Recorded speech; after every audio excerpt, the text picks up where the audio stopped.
Le problème avec l'autodiscipline, c'est que c'est difficile. Tu pourrais te dire, je veux être plus responsable et discipliné, mais en rentrant chez moi, après une longue journée de travail, je suis épuisé et tout ce que je désire, c'est du repos. Ou alors tu te dis, je veux être plus discipliné et me maîtriser moi-même, mais je suis tenté de scroller sur mon téléphone et me coucher à 2 heures du matin. C'est un sentiment auquel beaucoup peuvent s'identifier et c'est un combat que personnellement, j'ai mené dans le passé. Le chemin de l'autodiscipline est difficile, semé d'obstacles. Et oui, c'est douloureux. Et pourtant, je pèse mes mots, l'humanité a besoin de toi. Mon objectif aujourd'hui, c'est de t'aider à prendre conscience de ce qui est réellement en jeu, pour que tu découvres l'importance, oui bien sûr l'importance, mais aussi l'urgence et la possibilité de mener une vie avec plus de discipline dans ta vie. Ma promesse, c'est que d'ici la fin de l'épisode, tu auras compris les enjeux de l'autodiscipline sous un nouvel angle et ta vie pourrait complètement changer comme cette découverte a changé la vie de millions de gens avant. Il est donc indispensable pour toi, j'insiste, d'avoir une bonne conscience de ce qui est réellement en jeu pour la qualité de ta vie, pour toi, mais aussi pour, je n'exagère pas, l'avenir de l'humanité. Devenir discipliné, c'est de cela que je m'apprête à te parler aujourd'hui.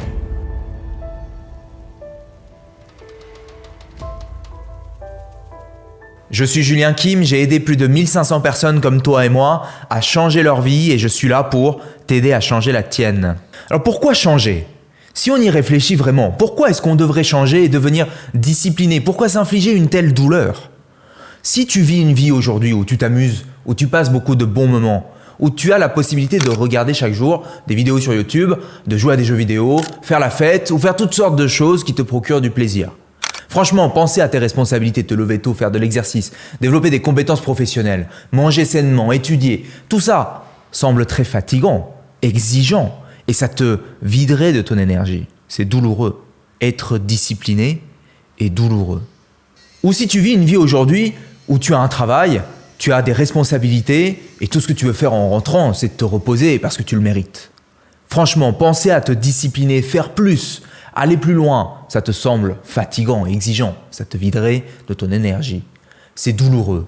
Être plus discipliné est douloureux. Honnêtement, pourquoi est-ce que tu irais te fatiguer à faire ça quand tu peux être confortable maintenant ? Réfléchissons-y un moment, d'accord ? Imaginons que, ok, tu es devenu discipliné. Disons que tu l'as fait. Disons que tu te réveilles plus tôt tous les jours, tu fais de l'exercice, tu travailles dur, tu prends soin des gens qui comptent pour toi, tu es responsable. Et donc ta vie s'améliore, que ce soit dans ta vie pro, sentimentale, perso, sociale, ta santé physique. Mais honnêtement, est-ce que c'est vraiment si important d'améliorer sa vie alors que de l'autre côté, tu as le confort et le plaisir à ta disposition là, maintenant, immédiatement ? Alors ton cerveau, il se dit, mais attends une seconde, si le but de travailler vraiment dur, si le but d'être discipliné, c'est d'améliorer des aspects de ma vie, mais ce que moi j'apprécie vraiment, c'est pas tant d'améliorer ma vie, je m'en fiche, c'est le confort et le plaisir. Alors pourquoi est-ce que j'irais me donner tout ce mal quand je peux obtenir ce que je veux vraiment dès maintenant ? Parce que notre cerveau, il a ce genre de circuit qui calcule constamment le coût et le bénéfice de nos actions. Et donc pour le cerveau, ça ne vaut pas le coup. Et donc on voit bien que ça ne vaut pas le coup d'être discipliné. Mais alors comment est-ce que ça se fait que certains humains parviennent à être disciplinés ? Parce qu'une part de nous, au fond, on a envie d'être discipliné. Comment devenir discipliné ? Eh bien tu deviens discipliné grâce au conflit d'intérêts. Pour illustrer ce point, laisse-moi te raconter l'histoire de Miyamoto Musashi. Miyamoto Musashi, c'est un samouraï devenu ronin, considéré comme le plus grand maître d'armes de l'histoire du Japon. En grande partie grâce à sa discipline qui est presque surréaliste. On dit qu'il a combattu 60 duels et qu'il n'en a jamais perdu un seul. Il a combattu pour la première fois à l'âge de 13 ans contre un samouraï adulte expérimenté et il en est sorti vainqueur. Il a vaincu un par un les plus grands maîtres d'armes de son époque jusqu'à ce que le trône lui appartienne à lui seul. Mais Miyamoto était plus que ça. Non seulement c'était un maître dans son domaine, c'était aussi un artiste, un philosophe et un bouddhiste. Il cherchait le sens de la vie. Il écrivait des livres sur la guerre et la philosophie. Et son travail est devenu un modèle pour ceux qui veulent mener une vie disciplinée. Qu'est-ce qu'il a fait de particulier ? Dès son plus jeune âge, Miyamoto Musashi sacrifie les désirs typiques et le chemin du confort pour se concentrer sur ce qu'il souhaite devenir. Et il choisit de rester fidèle au chemin qu'il a l'intention de suivre. Il ne s'intéresse pas à la richesse, à la bonne nourriture, à la possession de biens fantaisistes, au plaisir et au confort. Et voici maintenant le point principal de cette illustration. Imagine une version de ce samouraï qui décide de se laisser aller à ses plaisirs, qui ne servent pas sa mission. Imagine qu'il choisit de se lever tard tous les jours, de manger régulièrement des plats qui sont mauvais pour sa santé. Imagine qu'il ne s'entraîne pas. Est-ce que tu penses qu'il aurait beaucoup progressé dans ses compétences pour devenir le plus grand maître d'armes de l'histoire du Japon féodal? Probablement pas.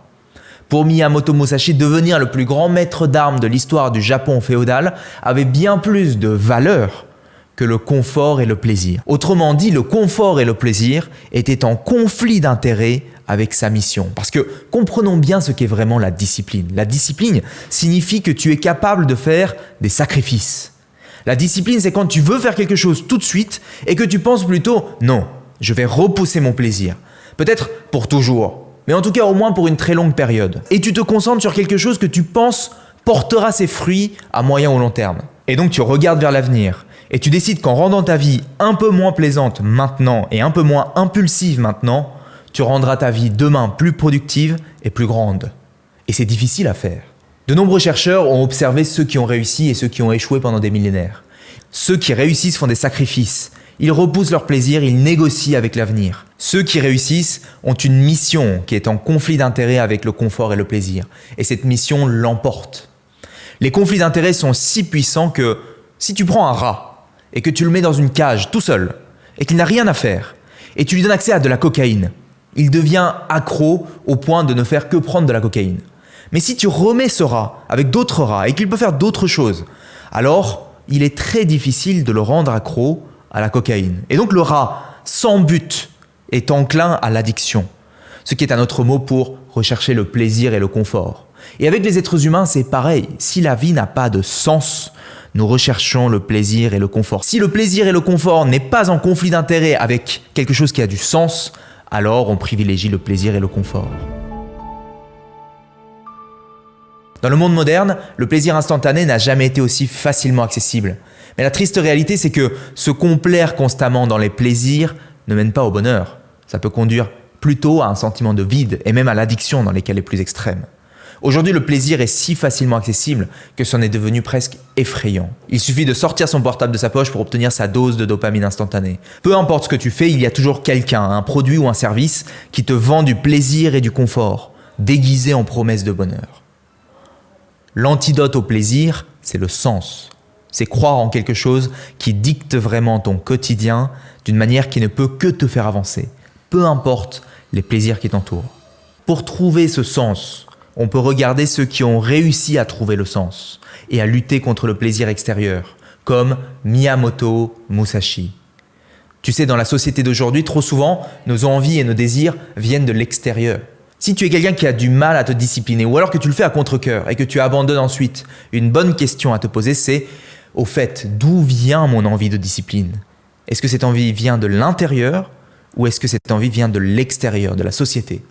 Je pourrais faire ci, je devrais faire ça, je devrais faire ci, je devrais faire ça parce que je vois que mes parents me disent de faire ci, mes amis me disent de faire ça. » Notre monde est de plus en plus centré sur la satisfaction de ces envies externes. Tu regardes tout le monde autour de toi et tout le monde te dit ce que tu devrais faire, ce que tu devrais vouloir. Mais rien de tout ça n'a vraiment de sens pour toi parce que ça vient de l'extérieur. Et tu sais, en tant que société, je considère qu'on a oublié comment trouver ce qui a du sens. En tant que société dans son ensemble, je trouve que nous avons oublié comment trouver ce qui a réellement du sens. Si tu n'es pas prêt à te discipliner, ça ne fonctionnera jamais tant que tu le fais pour quelqu'un d'autre ou pour quelque cause extérieure. Si quelqu'un te force à travailler ou te force à prendre des responsabilités, ce n'est pas réellement de la discipline, c'est en fait tout le contraire. Parce que ce sont des forces externes qui contrôlent ton comportement. Or, la discipline, c'est quoi ? La discipline, c'est une force interne qui repousse tes barrières, qui repousse tes obstacles. Si nous voulons vraiment la discipline, nous voulons commencer par reconnaître en nous ce qui compte vraiment. Parce que en cultivant ce qui compte vraiment pour nous, on développe ce conflit d'intérêts qui va faire pencher la balance par rapport au confort et le plaisir, le sens versus le confort et le plaisir, ce qui compte pour moi. Et le jour où ce qui compte pour toi finit par devenir plus important que le plaisir et le confort, c'est le jour où tu es prêt à t'autodiscipliner. Fixe-toi un but, le but le plus élevé possible. L'être humain est fait pour observer un but et se diriger vers celui-ci. Tu fixes un but et c'est ce qui définit ta perception du monde autour de toi. Ce but détermine toutes les perceptions. Il détermine ce que tu vois, ce que tu ne vois pas. Il détermine les émotions que tu ressens. Il détermine ta motivation à faire ou ne pas faire quelque chose en relation avec ce but. Et tout ce que tu fais chaque jour est vécu en fonction de ton but. Et c'est précisément ce qui donne du sens à chaque instant de ta vie. En orientant ta vie vers un but élevé maintenant, tu vois la vérité dans tes choix et tes actions, c'est-à-dire leur raison d'être, en relation avec ce but.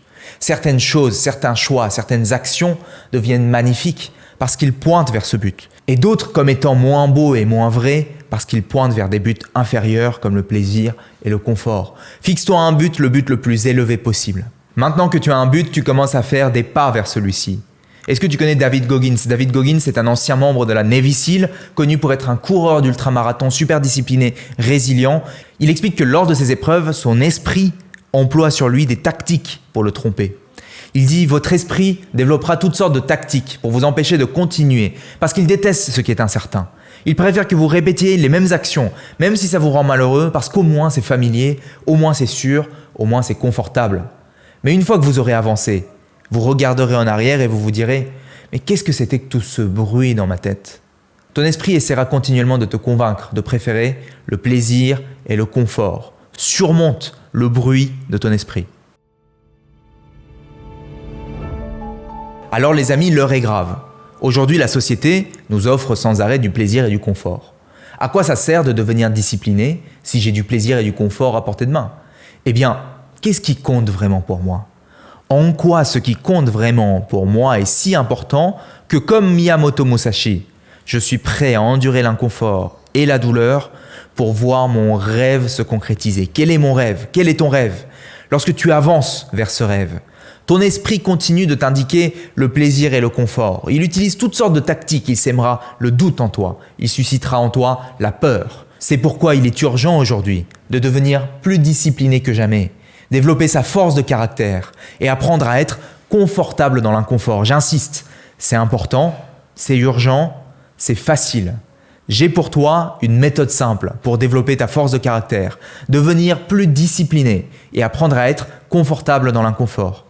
Tu peux y parvenir en seulement quelques heures grâce à ce parcours que j'ai conçu avec l'école Vivre Mieux. Alors si aujourd'hui tu t'intéresses à développer ta discipline ou que tu veux vérifier si cette méthode est faite pour toi, alors clique sur le lien qui s'affiche ou sur le lien ci-dessous en description.